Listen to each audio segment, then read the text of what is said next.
and just fill in where we need them. And then we also have some equipment. There's an equipment budget line item, $40,000. That's generally insufficient. We use year-end surplus to supplement that. That's for the X-ray machines that are like $35,000 a piece, walk-through metal detectors, wands, radios, things like that. So overall, we spend about $6.3 million on security, and that's about 10% of our overall budget. Now, getting to S17, earlier versions of this bill had a dollar amount that we would pay for sheriff support at $51 an hour. It's not in the current version. It was taken out. I think it was simply because that's a money issue, and they handled that in the big bill. I wanted to give you an update that we currently pay $45 an hour for a sheriff's deputy. That's one rate statewide. If that were to go to $51 an hour, that would be an increased cost of $700,000 over and above what we have in our base budget right now. The governor recommended an increase of $400,000. That gets us to about $47.50 an hour. And then the House put in another $300,000. So as the big bill passed the House, it did have $700,000 of increased funding. That would get us to $51 an hour. And so therefore, there's really no impact because the money's in the big bill and the $51 is not in S17. So the policy, though, is still in the bill. The idea that the sheriff will be responsible for providing. Yes, and so security. Section 5, I believe, is the section that establishes one deputy per courthouse. That's where Section 5 is a single contracted rate of sheriff. Oh, I'm sorry. Was it section 7? 7. Okay, section 7 requires that there be a deputy in every courthouse. So I mentioned there's 23 courthouses, and there are 3 courthouses where there are no law enforcement officers. They are supported by either private guards or employees. And so if we were to move to a situation where there'd be a deputy there, there would be an increased cost because guards and employees are paid less than deputies. So there's a marginal cost for each position. So if we had to add 3 deputies for those 3 courthouses, the marginal increase above and beyond the private security guard for statewide annually would be about $81,000 because they get paid about $12 an hour more than the security guards. Deputies get paid $12 more an hour. Because they're certified law enforcement, which it has a higher. Yeah. And our private guards are armed, but they are not law enforcement. Representative Hoover. That actually was my question. What level of certification are you getting at? So your private guards are Secretary of State authorized, not? Your Secretary of State authorized to carry a gun. They are not law enforcement. And is it one company that you're using for? We use one company. Like Chittenden? For multiple counties. They're in, I think. They're in Grand Isle. They're in Grand Isle, Chittenden, Washington, and Wyndham.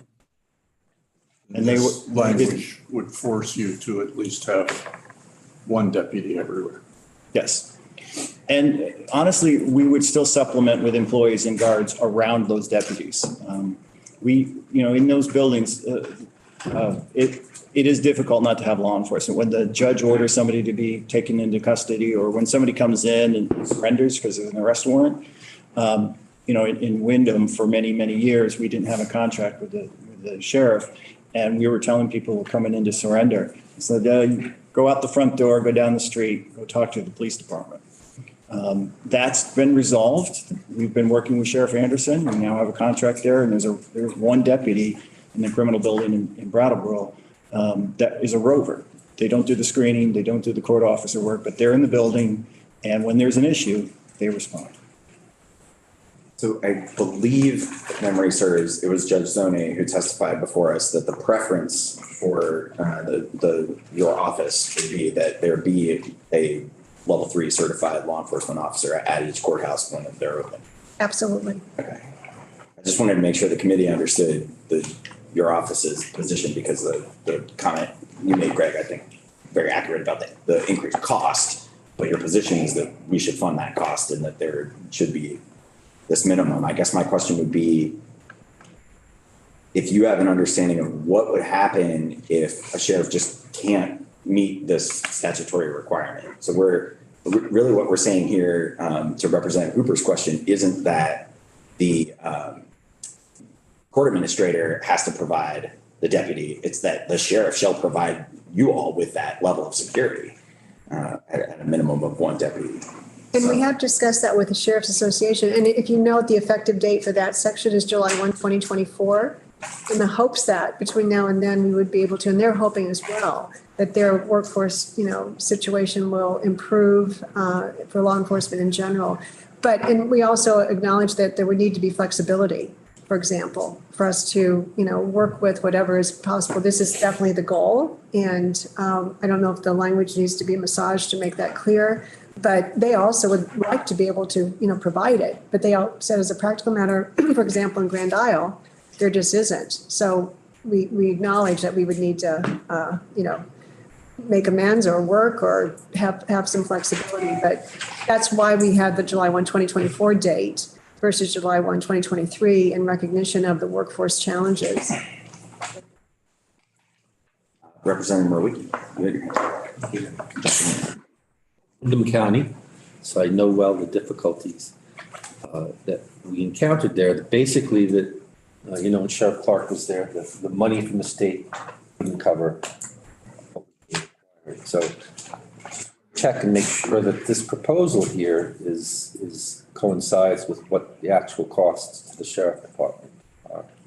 So we've been coordinating with the Sheriff's Association to ask them what level of funding would keep our infrastructure in place as is. And they've identified the $51 an hour rate would do that. Last year we were here, remember we were talking about $45 an hour.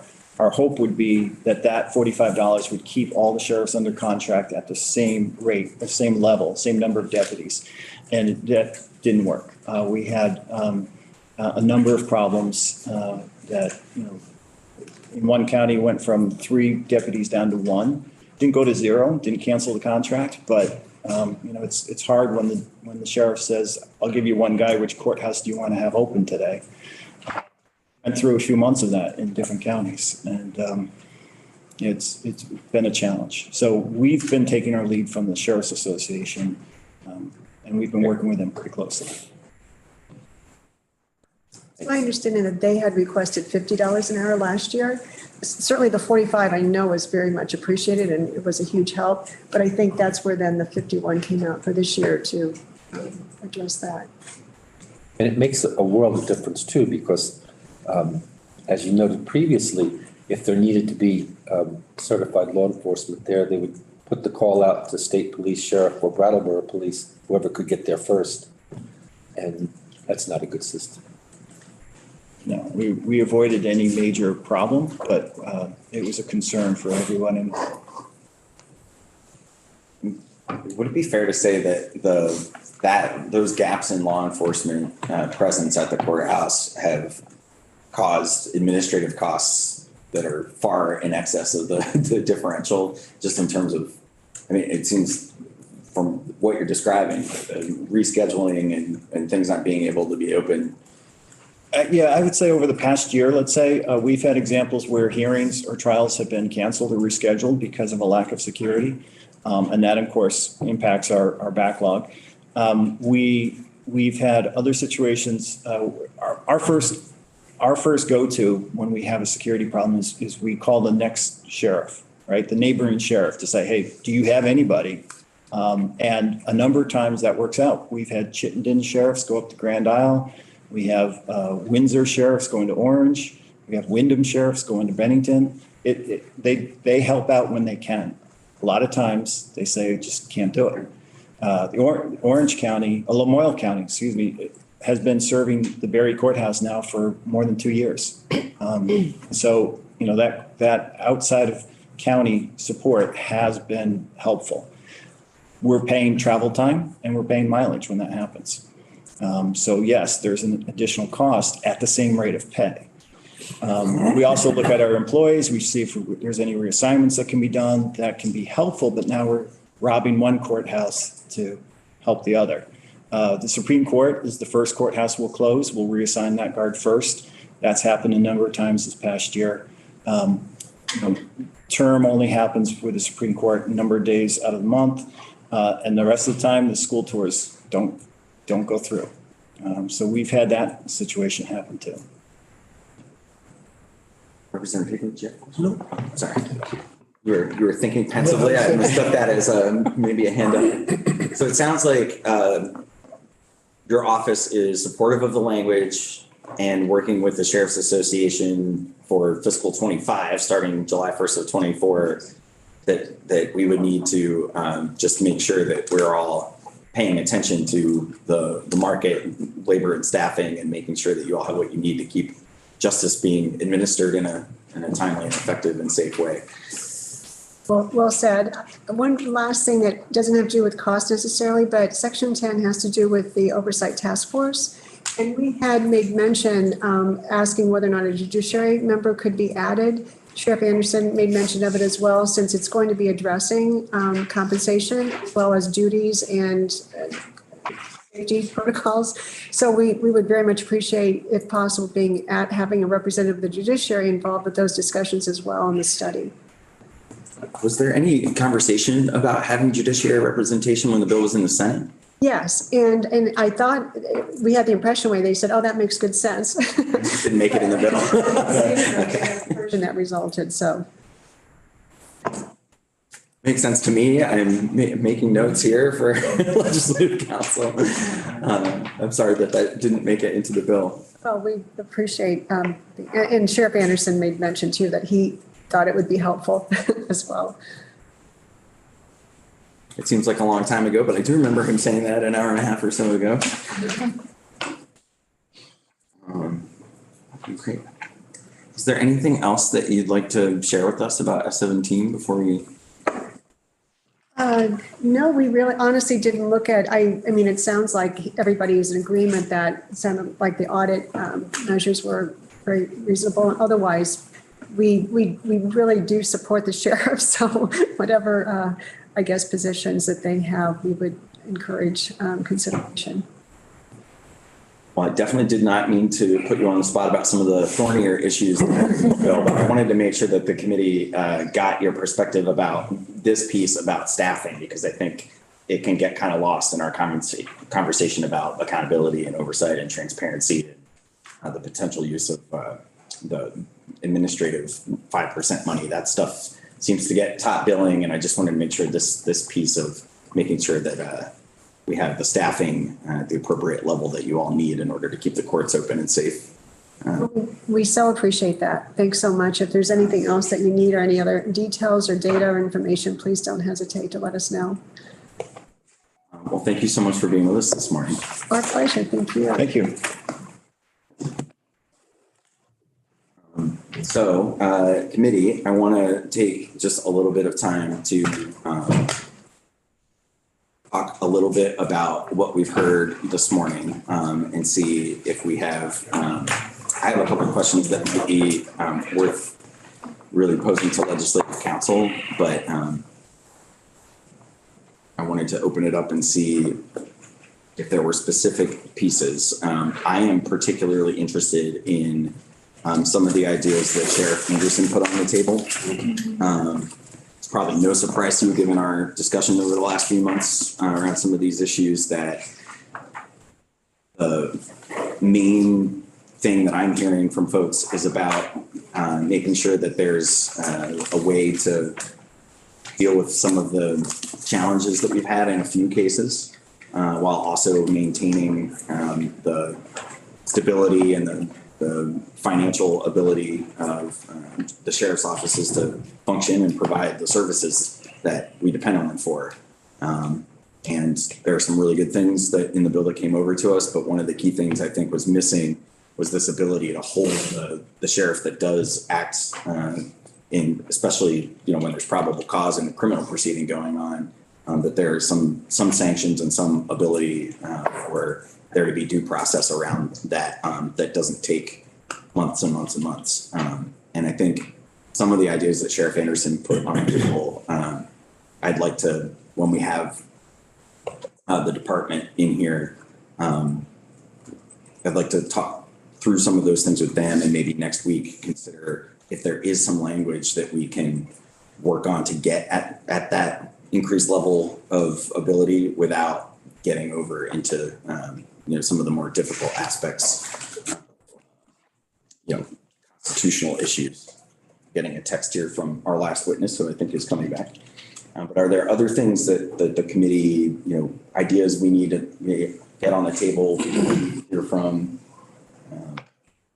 other elements you want to work on or things you heard? Yes, Representative Waters Evans. I am wondering what, it seems like there are two separate timelines for things. Like there's this one sort of more immediate concern about what to do about sheriffs just because they've been in the news a lot, right? And like what kind of these, not a quick fix, but kind of these more immediate concerns are and the ways to make those, prevent them from happening again and sort of help navigate those.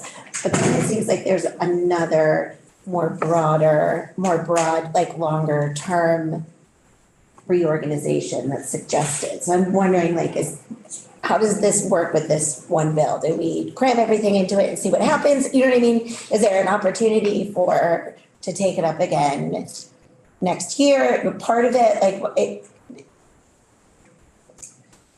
I don't know if you know the answer to that, but that's just my feeling about it, is that there are some things that should happen right away and some things need more thoughtful consideration that I think it would be a disservice to the sheriffs and the people in Vermont to rush through it. And then because it seems like a lot of it has been kind of piecemeal put together and then that results in a bit of a mess. Yeah, so before I go to Representative Hooper, I want to respond to that, which is that I think that there are a few things in here, the expansion of the audit and the dual signature provisions when somebody announces they're not running for reelection. I mean, just obvious. Those are things we can do, right? So there's a few elements here that I think are just no-brainers in a way. Yeah. And are things we can do immediately. And I think the biggest piece we heard Sheriff Anderson bring up and former Senator White bring up has to do with if we act on the 5% and the discretion that sheriffs have now without changing the way that their compensation sort of allows them to do more work and overtime and be compensated for the increased administrative office. I mean, one sheriff's office we've heard is, a few employees and has pretty limited scope outside of the things that they're outlined that they have to do in the Constitution and a few contracts maybe. Others are, running dispatch centers and have, a much larger, more complex enterprise. So it's an interesting thing if we get rid of all of the flexibility for them financially in the case of this bill and the appropriations amendment on the Senate side, which is in the bill ahead of us, kind of softened that. And maybe that's one of the pieces that we need to talk about, acting on, maybe a little bit more slowly than what's in S-17 as presented to us. And I think that's really the heart of it. All of the pieces around what should the future structure and accountability and oversight be are in that study, I think. Yeah. And so there is this kind of look forward to a future bill. But on the issue of the 5%, I think is the thing that it's like, are we going too far too fast here? And I think that's what we need to wrestle with right now. So have we been told, and I forgot, or have we heard a history of why this 5% thing exists and how it came about? People have touched on It was touched on a little bit, yeah. Yeah, Representative Hooper, I'll go to you and maybe Yeah. we can just get more things in the mix here. A little bit. I agree. I'm very hesitant to throw the baby out with the bathwater here, and the unintended consequence of doing something is weighed heavily on my mind. So I would like to take this really slowly and thoughtfully. The 5% thing, somewhere along the line, I picked up the idea that it was compensation for the sheriff for doing administrative work. Yes. And now all of a sudden it seems like it's compensation for the sheriff that never makes it into their pocket. It's always somebody else's to deal with. because we're looking at basically putting criteria on what it can be used for. If you have a great employee, you give them a bonus. If it's a big bonus, then all of a sudden it's not a good thing. There's a lot of really shaky ground under this, and I think this is one bill where the study is completely and totally appropriate. It goes pretty deep. This is a pretty singular egg that we're about to crack. Well, I think I want to do more work over the next couple of weeks. Yeah. Um, And that's why I said. yeah. What I'm definitely feeling some of the concern around restricting the flexibility of those funds without addressing the pay in some other way. That's the biggest piece of feedback that I heard from. Well, my, Mr. Chair, concern is not that the pay is impacted so much, it's that the flexibility of being there as the National Guard gets diminished because the pay is all of a sudden directed someplace else or limited in some way. It seems like when Sheriff Anderson was talking, the word fiefdom came to my mind, which is what we used to call the district garages in the transportation system, where everybody got to do what they wanted to do. And quite frankly, what these guys and potentially, hopefully, ladies get to do is pretty necessary at times. So I want to make sure we don't limit that. Representative Chase and then Representative. Yeah, I hear what you're saying about not throwing the baby out with the bathwater. I've heard the phrase, a few bad apples ruining the bunch. There are some jobs in the world where you can't have bad apples. And I think the problem statement number one addresses that. Like, US Airlines can't be like, well, most of our pilots like to land on the runway, but some like to crash into trees. If there's a bad apple, there needs to be a mechanism to remove that. And I think the law enforcement community deserves that as much as the citizens of Vermont do. So I hear what you're saying about being methodical about it, but I also don't want to err on the side of not doing anything and allowing. No, that's not what I would endorse either. I mean, I've said about the public safety, the State Police Review Committee being a good example. That's not something we're going to staff up immediately either. It's getting to the point though where an overarching law enforcement review committee on a state level is going to start making more sense than a bunch of little ones all over the place. Yeah, that was where my head was going to when we were talking about that. You probably heard me asking some things with Jeanette about that. Representative Nugent, and then I see that Deputy Auditor Ash is here, and he was our last witness and needed to jump off and is back. So go to you, and then we'll hear again. Yeah, I agree with everything that's been said so far. It just seems to me like, when you have like a single person leader, it's helpful to have a board or some entity where they report up to, or at least bring their entire budget to for review. And then they can look at it in context of compensation that happens other places. It sounds like that's not what's happening right now because of the structure that it exists in, which isn't anyone's fault. It's just that's how it is. They're kind of like on their own. Without that guidance or support or oversight. So I really appreciated all the suggestions that Sheriff Naylor brought. It seems like a lot of that would get at a lot of this issue. And yeah, the funding structure sounds like a big stressor for any department to try to be figuring out how to piece together funding that will go for insurance, but not healthcare, and having to worry about that at the same time, meeting all the obligations and needs that they meet. So I like that this conversation is happening about the future structure and looking at it as a whole. And how does the state get out of these entities what it needs and also support it in a way that's sort of cohesive and comprehensive. Representative Morgan. I could talk to you offline, but I know at least one other sheriff that contacted me that would like to come into committee and testify if you're amenable to that. But I know we also have Sheriff Marcoux sitting over here. I'm not trying to put anybody on the spot, but I think he's willing to speak to us if you all want to entertain that. I'm just throwing that out there.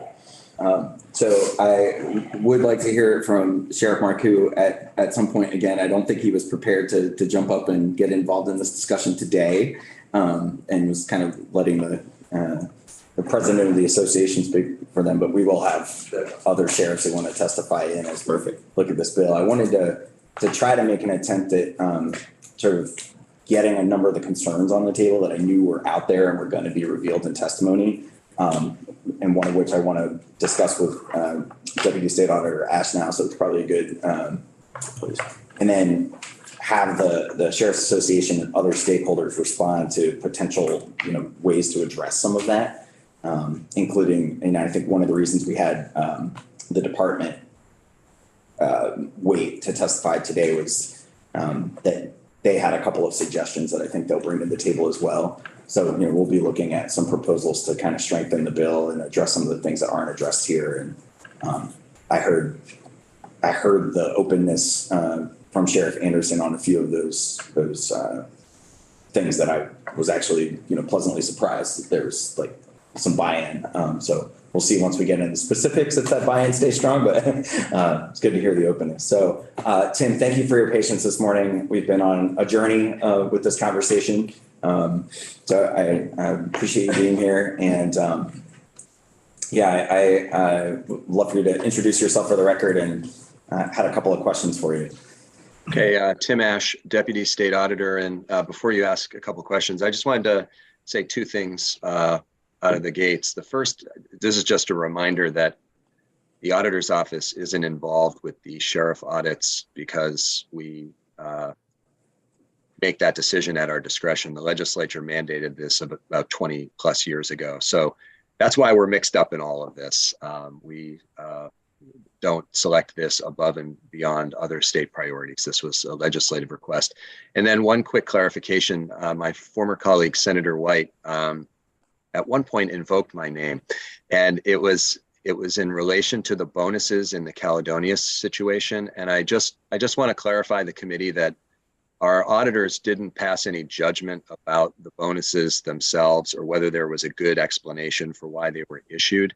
The concern, other than the amount being somewhat surprising to find, was that there's no policy in place at that sheriff's department about how bonuses would be issued, which is contrary to the sheriff's accounting manual, which recommends that departments have policies around when bonuses are issued. So I just didn't want the wrong impression to be out there that we were opining about the issuance of bonuses, but rather that financial controls really dictate that there be a policy so that it does not appear capricious or reckless even. So I just wanted to get that out as an extra clarification. I appreciate that, and I understand the caution to that the audit revealed some things. The office of the auditor made some recommendations, I believe, and specifically pointed out that piece about their recommending that there be a policy in place if they're going to be bonuses of that nature. And I think that's the kind of thing that we should really be looking at in S17 is getting toward a place of best practices and fair compensation in the future for sheriffs and their staff, so that there may be a good reason for a large sum being spent on bonuses for staff, but absent a policy, it is a little eye-popping. And so understanding and hearing loud and clear that the state auditor reported the information and made some recommendations, but doesn't have no judgment being cast there. And I think that the study, if I'm not mistaken, the study that came over from the Senate has language saying that amongst the compensation issues to be investigated would include policies around bonuses, which we think is appropriate. So just want to acknowledge that you guys have been looking in that direction. Great. Well, thank you for being here, Tim. I specifically was interested in hearing that piece around we've in conversations about this, a lot of people bring up that one of the sort of problems or potential areas of concern were things like the way that bonuses were doled out. And I wanted to also get into the comparative compensation. We heard a little bit about the base salary, and then the discretion to pay themselves more is kind of part of what sheriffs are allowed to do. And I had heard that your office had prepared some preliminary information, and I had asked a little bit of Sheriff Anderson about kind of the range of what sheriffs are paid, but is there, kind of information that you would share with the Senate that you could share with us about what are sheriffs being paid now, and is there any real rhyme or reason to that? Yeah, so what we had asked in response to a question from the Senate committee, we had asked our auditors to try to compile the amount of salary taken by sheriffs above and beyond their base salary. Now that would include potentially bonus payments and or portions of the 5% administrative allowance if a sheriff chose to take some or all of that. So what we received for 11 out of 14 counties was not a detailed breakout of what the original source of the salary payment was, just the total amount above and beyond the base salary. I'll keep it simple in terms of what those numbers were. For the 11 counties for which we received data, 9 of them were less than $40,000. So 9 out of the 11 for which we have data were less than $40,000 above the base salary. 2 were above that amount, 1 rather substantially. And so that puts it in a bit of perspective. So if you took the base salary of about $95,000, added 40 at the uppermost for 9 out of the 11, you're in the 135 range. And do most of those offices have some kind of a policy about how that compensation is structured, or is it kind of just at the discretion of the sheriff and they choose their own salary? The base salaries, do you mean above and beyond the base salary? Yeah, above and beyond the base, because I think the committee's aware now that the almost 95,000 is the base that's in statute. I'd have to go back and see about whether each department has a specific policy around this. The fact that it ranges from $0 to one department, which was in the about $1,500 additional salary, to numbers that exceed 40,000, suggests that there are quite different policies, which are above and beyond, or different practices, I should say, above and beyond whether one department has substantially more private contracts than another. But if that's information that the committee would like, we can either work with the sheriff's department, or I can join forces with Mark Anderson and seek out that specific info. I think for my money, as it were, the just understanding that there's a wide range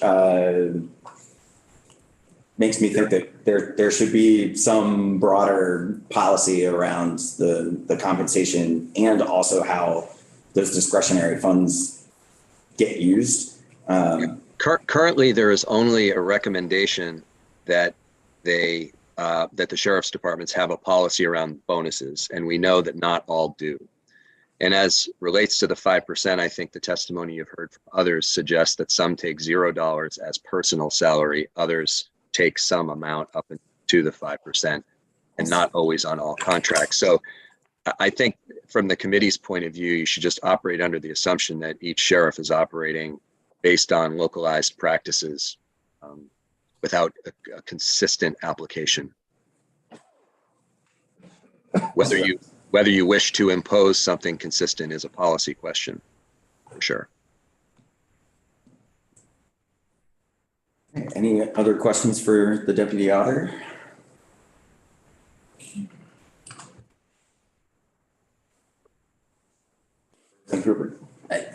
might be really thick on this. I would admit to that possibility. Not possible. But I'm still unclear that we have completely and totally nailed down whose money is it. Is the contract coming back in as a contract with the sheriff's department?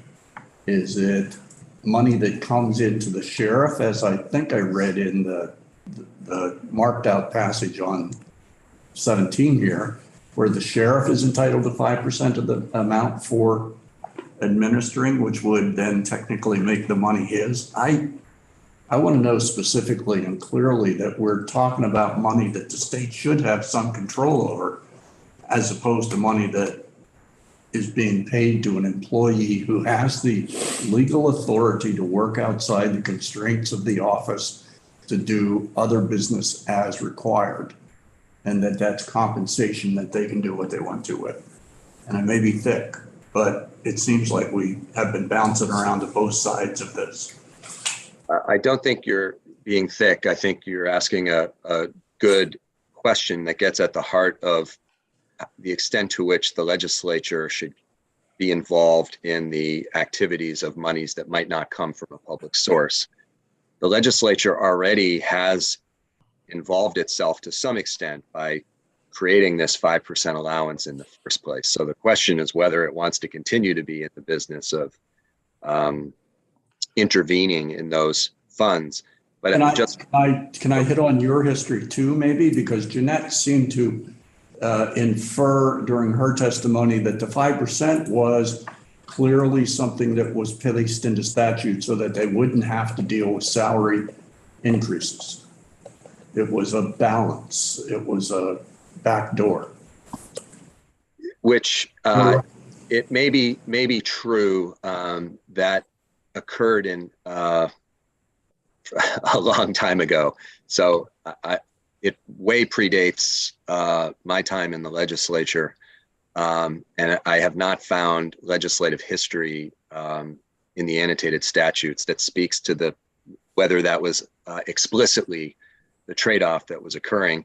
I will say that having been a former legislator, there's some comparison to the way legislative compensation has worked historically.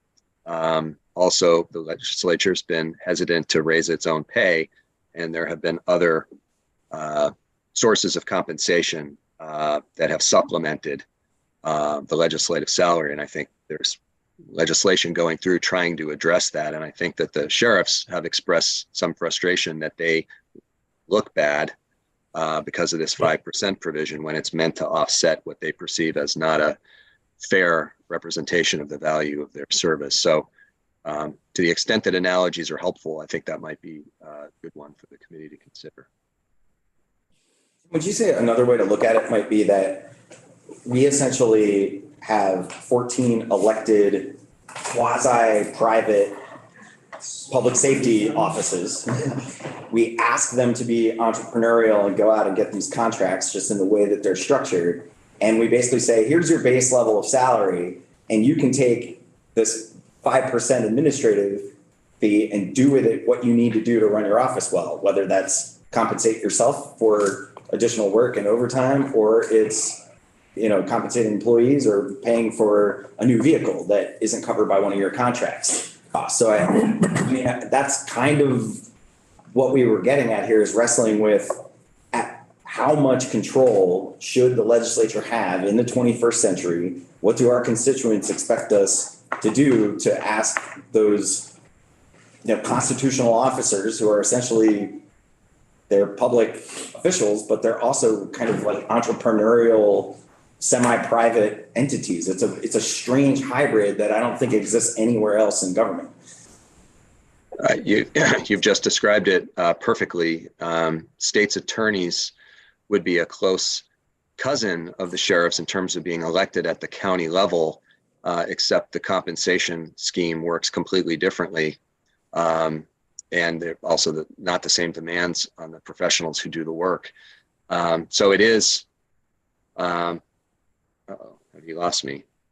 We can hear you, but your video froze. All right, let me shut that off then. You're exactly right in describing them as a unique structure in state government. And Oh, did we lose him?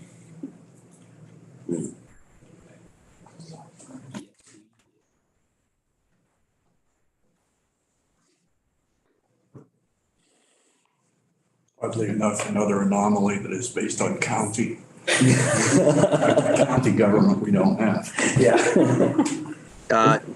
so I got dropped. I've been told by the state's HR that there's problems today, and I don't know if that had anything to do with it. But anyways, long and short of it, Mr. Chair, you were exactly right what you said. Thanks. I always appreciate that. You probably don't hear it enough, but you were exactly Very rarely, actually.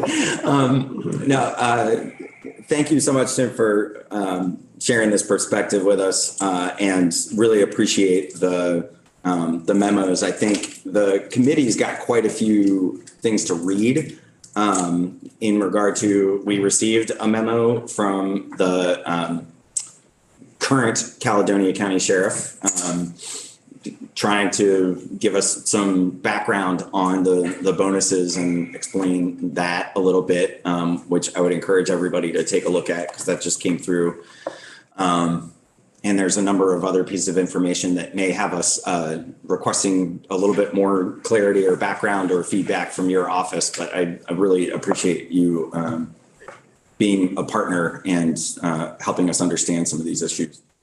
Sure thing. We stand ready to help any way we can. And I know that our piece of this bill is quite small and doesn't get to the more existential questions, but anything we can do to help, just say the word. Great. Well, that is it for our testimony on this today. Obviously, there are a lot of open questions that are on the table right now. My thinking is that we will try to work with some of those stakeholders who offered some suggestions and come back to the committee next week with some language to look at and get feedback on, and that we'll have our testimony kind of reflect that. If folks have specific suggestions or things they want to throw out on the table, now would be an excellent time. If there are people we want to hear from, please email me and Andrea and we'll get them on the schedule. I think there are, I had been contacted by a sheriff or two that wanted to weigh in with their own perspectives separate from the association. So we'll, of course, make time for that. I also think that there are, that we should hear from the Criminal Justice Council about those pieces in Section 1. So we've got some work to do, but I think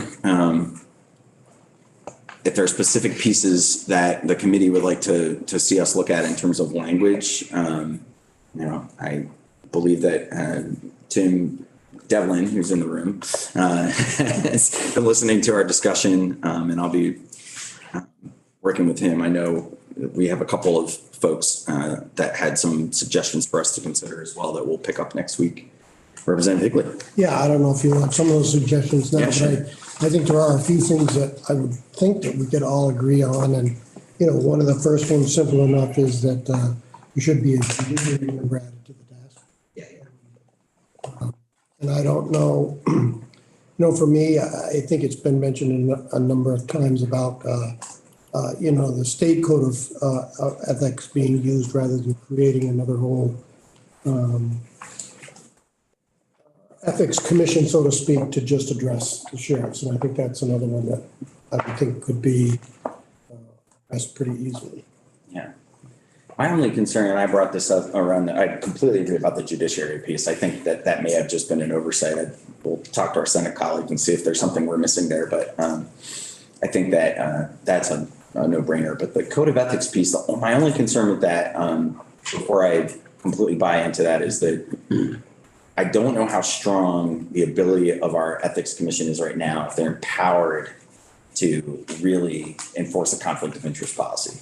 So I just want to make sure that we understand that. I think if we hear from Director Sievert, that was a good suggestion. So we'll invite her to give us some feedback on that idea. Again, I think that, we're all under that category as well. So just having that out there for the public to have some understanding of is something. You know what I mean?